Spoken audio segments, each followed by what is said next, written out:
السلام عليكم ورحمة الله وبركاته. أهلا وسهلا بيكم. النهاردة أنا جاية علشان أحذركم وأدق جرس إنذار علشان محدش يكون فريسة للعصابات المجرمة دي.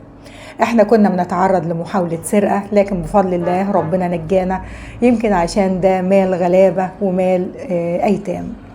الموضوع ببساطة، أنا بصور دلوقتي من مقر مؤسسة علام، المؤسسة اللي أشهرتها أنا ومامتي وإخواتي صدقة جارية على روح والدي من 10 سنين. احنا شغالين في مجالات كتير، ومن أهم المجالات اللي احنا شغالين فيها مساعدة الطلبة.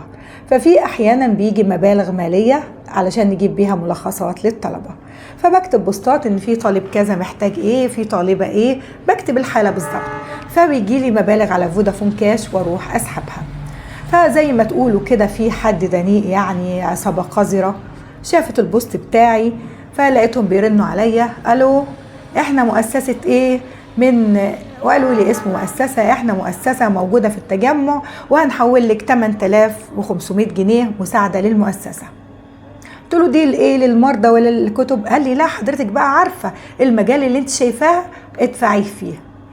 بصراحة انا فرحت جدا، يعني عندي عدد كبير من المرضى بنسحب لهم أدوية، طلبة كتير عايزين كتب، بالرغم ان احنا بنجيب كتب جديدة وكتب مستعملة، لكن برضو في طلبة بنحب نشتري لهم لما يكون ملخصاتهم مش عندنا. المهم نرجع لأخينا ده، الراجل طريقته مقنعة جدا، الو راجل وقور كده ومحترم، طيب خدي السكرتير بتاعي. اخدت السكرتير بتاعه، ايوه يا فندم. قال لي خدي اكتبي الكود ده ونعمل تأكيد ويجيلك المبلغ. فأنا بصراحة صدقته، فعملت الكود. أنا مش هقول الكود كله، لكن فيه نجمة 1 شباك، وأما سألت بعد كده قال لي أي رقم فيه نجمة 1 شباك ده معناه إنه هياخد منك مش هيجيب لك. خدوا بالكم كويس قوي من النقطة دي. فالمهم أنا عملت معاه الخطوات. هو قال لي أنا هبعت لك 8500، الأول 5000 وبعدين 3500. فبيعمل خطوة ب5000، قال لي على الكود انا عملته، وبعدين قال لي دخلي الباسورد. دخلت الباسورد بتاعي، لقيت جاي رساله ان رصيدك لا يسمح. فقال لي معلش اصل احنا النهارده اتبرعنا بمبالغ كبيره، طيب نشوف ب2000. فعمل الخطوات وب2000 لقيت بيقول لي برضو الرصيد لا يسمح. فهنا قلت له هو حضرتك بتحول لي فلوس ولا بتسحب من عندي؟ قال لي انا بحول لك فلوس، طيب شويه وهنرن عليكي تاني. هو انت ايه الرسالة اللي وصلت لك؟ قلت له رسالة انه رصيد لا يسمح ورصيدك 0. فقال لي خلاص هنكلمك بعد شوية.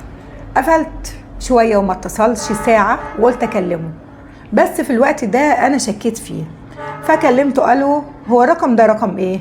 قال لي ده رقم بقال.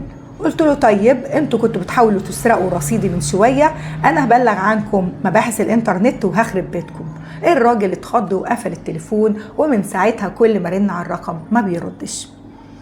فحبيت اتاكد المحاوله ايه بالظبط، فكلمت واحد صاحب محل عنده فودافون كاش بسحب منه، فبقول له والله حصل كذا كذا. قال لي والله يا استاذه احنا نفسنا امبارح اتسرق مننا 1500 جنيه بنفس الطريقه دي.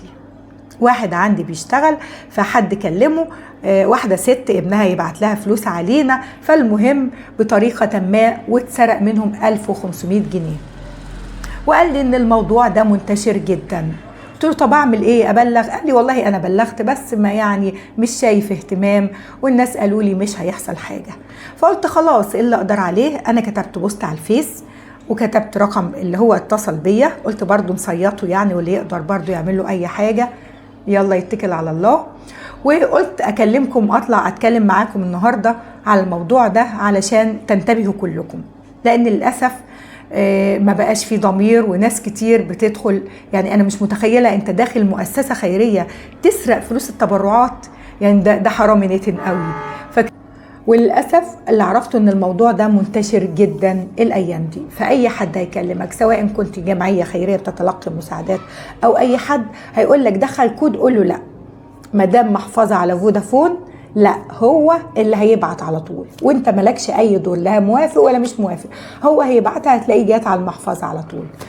اتمنى تكونوا استفدتوا من الفيديو ده، واتمنى انكم تكونوا عملتوا لايك سبسكرايب للقناة، والى ان نلتقي في موضوع اخر يهمنا كلنا، والسلام عليكم ورحمة الله وبركاته.